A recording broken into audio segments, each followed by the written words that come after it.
this is Brandon from Watches on You. Today we're taking a look at the Bell & Ross V2-94 chronograph. And before I start the review, I just want to remind you that we're here at JB Hudson Jewelers in Minneapolis, Minnesota, taking a look at this piece. They're an authorized retailer of Bell & Ross, as well as many other premium brands. I'd also like to remind you to check out the link in the description to our channel store. We've listed our favorite watches and watch accessories.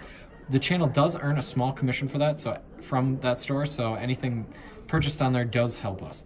So now I'll start out with the rest of the review. So as I said, this is the Bell & Ross V2-94 Bellytanker Bronze chronograph. Now, this watch is a limited edition of 999 pieces, and it is supposedly inspired from the Bellytanker race cars, which are essentially, they're made like a bomb, like in the shape of a bomb with the fusiform shape.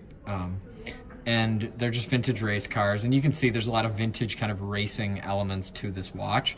And just in particular, just like with the dial, I mean, it really does look like an old Rolex Daytona. And also the bronze finishing adds a whole new vintage flair to it, so I really do like that. Also, one thing to note about this particular watch is, although it has a 2-registered chronograph, which in modern watchmaking, I've noticed that chronographs that tend to have 2 subdials tend to have in-house movements as well. This is an exception to that. It's got a ETA 2894 base movement, which has a power reserve of only 42 hours. However, it is finished rather nicely, as you can see. I'll get the focus right here.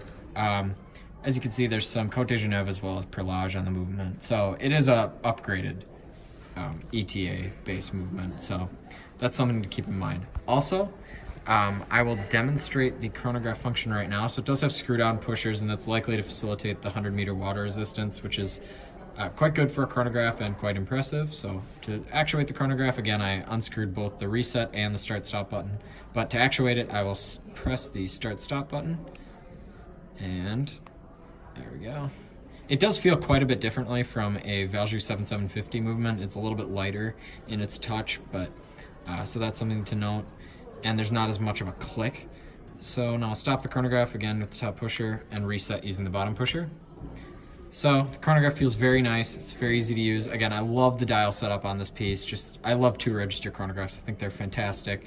And I'm actually currently in the process of designing my own chronograph that is a 2-registered chronograph. So definitely stay tuned for that, as you'll be hearing about it in the coming months. So anyway, going over to the case. So this watch has a bronze case. Now it has a similar weight to steel, but I think over time it should patina rather nicely. On the case back though, it is stainless steel, and that's likely to prevent any reactions with skin. So that's something to keep in mind. And overall, the clasp it's a double deployant, and it's very well made. There's actually perlage on the inside of the clasp like that, which reminds me of the clasp made by IWC. I think it looks very nice. I'll demonstrate this watch on for a wrist shot right now.